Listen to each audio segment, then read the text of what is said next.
इनको लड़ना है तो जाए, मुगलों ने इनकी बहन बेटियों से जबरन निकाह किया, विवाह किया, दुराचार किया, उनके खिलाफ क्यों नहीं लड़ते हैं? बहुत गलत है ये। और इस परिवार को हम न तो झुकने देंगे न मिटने देंगे। इनके साथ सरकार को हम उठेंगे तो आपका बेड़ा गर्क हो जाएगा। हम कभी अपनों के खिलाफ भी खड़े होने में हमको संकोच नहीं होता। हम वो वंश करें कि अपने रावण को भी इसका पुतला जलाए। हम वो नहीं है कि दुर्योधन धृतराष्ट्र को छतरी बांधकर पूजने लग जाएंगे।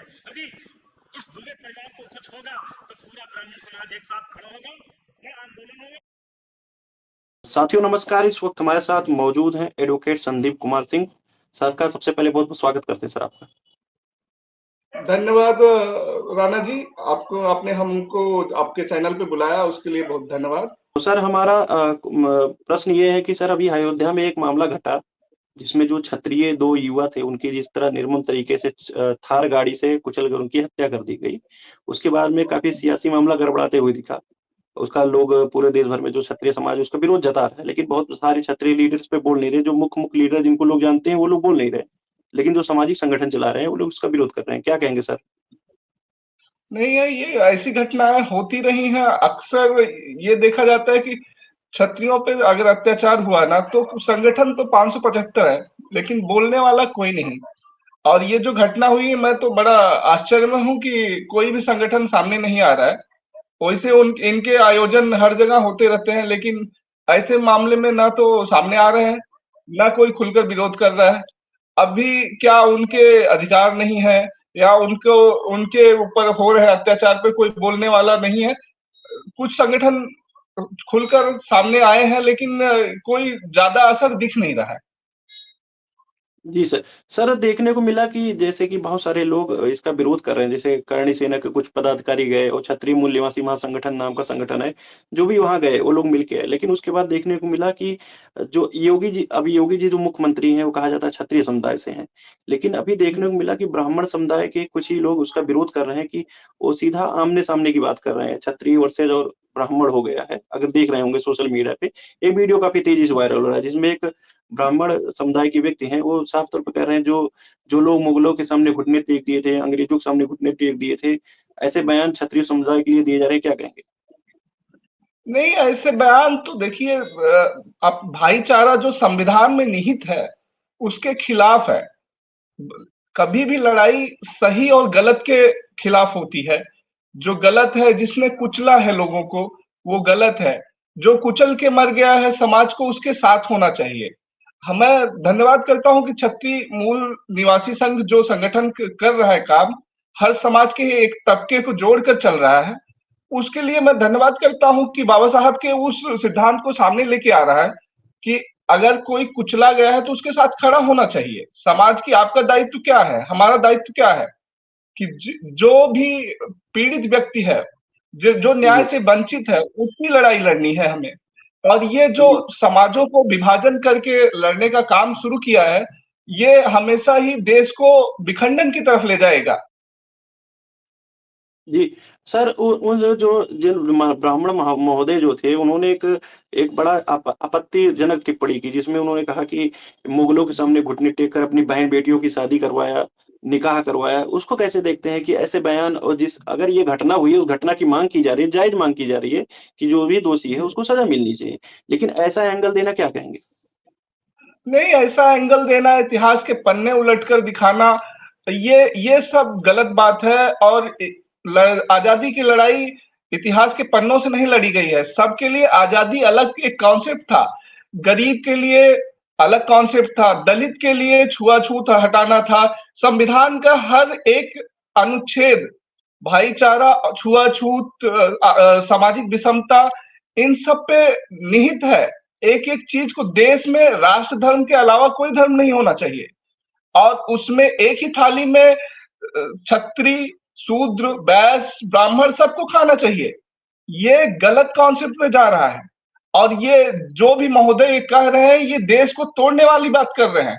उनको खुद ही प्रशासन को संज्ञान में लेके उनको पहले जेल में डालिए। जो भी ये इतिहास के पन्ने की अंग्रेजों के साथ शादी थी, ये था सामाजिक, तो आप कहाँ थे? वो जी एकदम उनकी से गलत बात कर रहे हैं। आप जी समझिए विनीत जी, ये एकदम से भारतीय संविधान के खिलाफ है, ये फंडामेंटल राइट्स के खिलाफ है। जी। सर, अभी जो जो पीड़ित परिवार है वो आरोप लगा रहा है, बार-बार आरोप लग रहा है कि वो सीसीटीवी कैमरा चेक कर लें। वो बता रहे हैं कि थार गाड़ी से कुचल के मतलब गाड़ी चढ़ा के आगे ले गए, उसके बाद उसको दोबारा कुचला गया। लेकिन जो महोदय जो ये बातें कह रहे हैं कि ऐसी कुछ नहीं हुई, वो तो कह रहे हैं पूरा ब्राह्मण समुदाय जो है वो जो अर्पित दुबे जिसका नाम आ रहा है इसमें, जो जो गुनहगार है उसका जिसका नाम आ रहा है, उसके समर्थन में जी। खड़े हुए नज़र आ रहे हैं ये लोग। वो तो कह रहे हैं पूरा समर्थन करेंगे हम लोग। नहीं, समर्थन कीजिए, ठीक है, हम ये नहीं कह रहे हैं आप गलत के समर्थन में जाइए, लेकिन गलत गलत का जो खामियाजा आएगा आप भी लीजिए। गलत का समर्थन करना चाहते हो कीजिए, कोई दिक्कत नहीं, आपका अधिकार है, गलत के साथ जाइए, नारा लगाइए। लेकिन मेरी पुलिस प्रशासन और जुडिशरी से यही मांग है, सरकार से यही मांग है कि हमेशा से जातिवाद से हटकर राइट रॉन्ग पे जाइए। अगर थार से जो घटना सामने आई है, पुलिस जांच करे, और अगर क्षत्रिय बंधुओं पे हुआ है या किसी भी अपने दलित पे भी हुआ है, कोई जरूरी नहीं है कि कौन सा क्षत्रिय है, ब्राह्मण है, शूद्र है, ये गलत बात है। न्याय का जो सिद्धांत है, जिस कॉन्सेप्ट को आप रामराज लाना चाहते हो ना, तो रामराज का क्या कॉन्सेप्ट था? यही कॉन्सेप्ट था कि हर जाति वर्ग एक साथ में रहेगा। हाँ, तो जो योगी जी ने कहा कि काटोगे, बँटोगे, उसके बाद ये जो ब्राह्मण समुदाय के जो नेताजी आते हैं, वो कहते हैं कि हम ब्राह्मण समुदाय के पक्ष में खड़े हैं। जैसे आप कह रहे हैं कि कोई भी जाति धर्म का हो, उससे हमको लेना-देना नहीं है। हम न्याय जो इसके अगर पुलिस प्रशासन निष्पक्ष जाँच करे और जो न्याय व्यवस्था और अगर जो भी जाँच कमेटी जो बने, उसमें जो हो उसका हम स्वीकार करेंगे। लेकिन इस तरह भड़काऊ बयान देना और योगी जी कहते हैं बँटोगे, कटेंगे, तो और क्षत्रिय वर्सेस जो ब्राह्मण जो एंगल दिखाने की कोशिश की जा रही है, क्या कहेंगे? देखिए सर, जो भी एंगल दिखाने की कोशिश है, वो तो देखिए राजनीति है, और राजनीति में पोलराइजेशन करना, तुष्टीकरण करना, वोट हासिल करना, सरकारें चलाना, वो अलग बात है। लेकिन आप देश की स्थिति देखिए, देश में अलग भावना चल रही है, समाज बढ़ते चला जा रहा है, और इसी वजह से बढ़ते जा रहा है। कटोगे, बटोगे, ये ऐसे नारे देश में नहीं चलते हैं। आज बेरोजगारी कितनी बड़ी समस्या है, आप खुद जान रहे हैं कि अगर लोगों को रोजगार नहीं मिलेगा, तो चोरी होगी, छिनैती होगी। तो आप अगर शिक्षा में सुधार नहीं हो पा रहा है, तो उसके लिए जनता जिम्मेदार नहीं है, सरकारें विफल है। सरकारों का काम है कि उत्तम शिक्षा, चिकित्सा, अच्छी सड़कें, अच्छा व्यवस्था कौन देगा? सरकार देगा। आज पब्लिक के पैसे का इस्तेमाल करना और उसको समुचित विकास में लगाना, ये किसका काम है? सरकार का काम है। आज की कोई थार से कुचला जा रहा है, उस पे राजनीति हो रहा है, उसको सलाखों के पीछे कौन भेजेगा? सरकार भेजेगी। जी।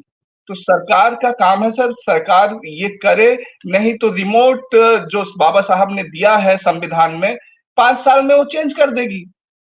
अगर आप आप फेल रहते क्षत्रिय हैं। आप क्षत जी, आप क्षत्रिय समाज के हैं और अम्बेडकरवाद की बात कर रहे हैं, बाबा साहब की बात कर रहे हैं, तो बहुत सारे लोग तो पचा नहीं पाते। अम्बेडकर को जात के नाम से सीमित कर दिया गया। नहीं नहीं सर, बाबा साहब किसी एक समाज के नेता नहीं है, वो पूरे भारत के नेता हैं, एक बुद्धिमत्ता के नेता हैं। आप जो उनका पूरी जीवनी पढ़ेंगे, अगर एक पढ़ा लिखा आदमी, एक कानून पढ़ने वाला विद्यार्थी बाबा साहब के हर सिद्धांतों का फॉलो करता है, आप अगर उससे अलग जाके आप समझेंगे एक अलग समाज बनाना चाहते हैं, तो संभव नहीं है। भारत पहले से ही कई संस्कृतियों का मेल रहा है।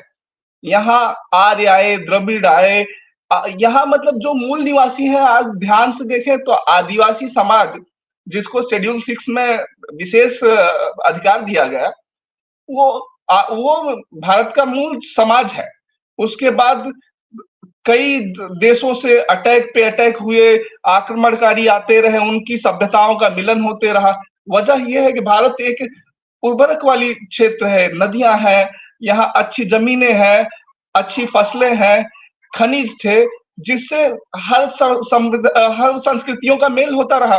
तो लोग आते रहे, यहीं के होते रहे, फ्रांसीसी आए, पांचेरी वाले आए, कितना 575 565 रियासतें मर्ज हुई, तो कई संस्कृतियों का मेल हुआ, कई भाषाओं का मेल हुआ। तो आप क्या कहेंगे कि मुस्लिम बंधु को साइड में कर देंगे, दलित को साइड में कर देंगे, कौन से समाज को ले आना चाहते हैं? मुझे तो समझ में नहीं आता कि आप काट के या बांट के कौन सा भारत बनाना चाहते हैं?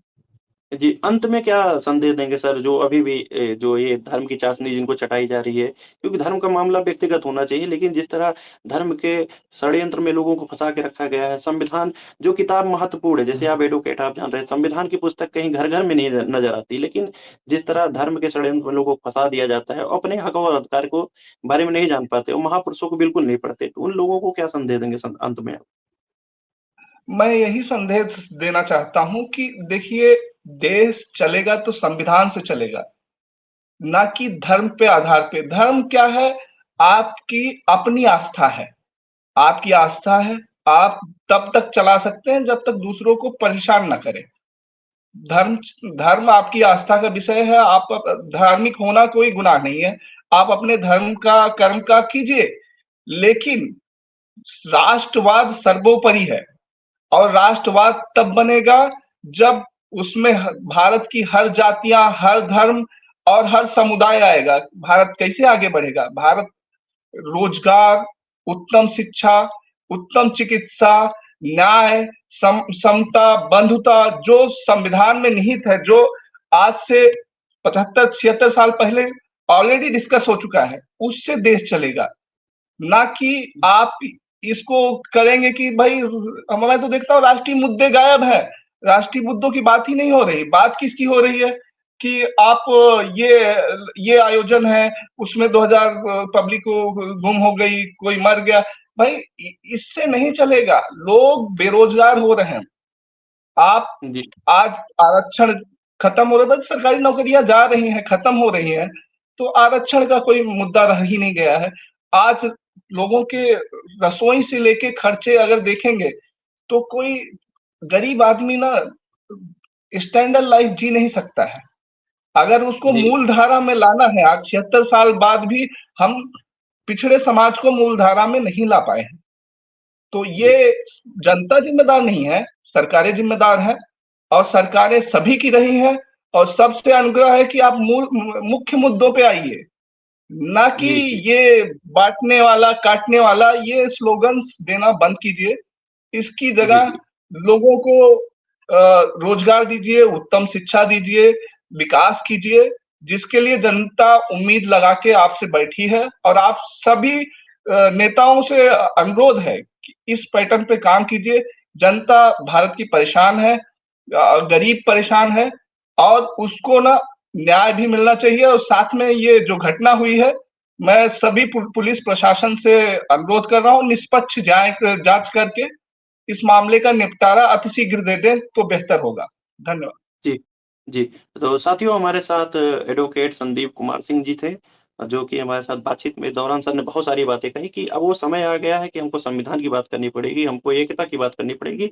लेकिन कुछ लोग हैं जो इस देश में जो बात तो करते हैं, सनातन की बात करते हैं, हिंदू एकता की बात करते हैं, लेकिन जब धर्म की चाशनी की बात आती है तो अकेले ही उसको चाटना चाहते हैं, लेकिन लोगों को गुमराह करने के लिए उनको तरह-तरह के हथकंडे अपनाते रहते हैं। तो साथियों, जो लोग इस वीडियो को देख रहे हैं, वीडियो को ज़्यादा से ज़्यादा लोगों तक शेयर करें और वीडियो अच्छा लगा तो वीडियो को लाइक करें, चैनल सब्सक्राइब नहीं किया चैनल सब्सक्राइब करें। बहुत-बहुत धन्यवाद सर। धन्यवाद सर।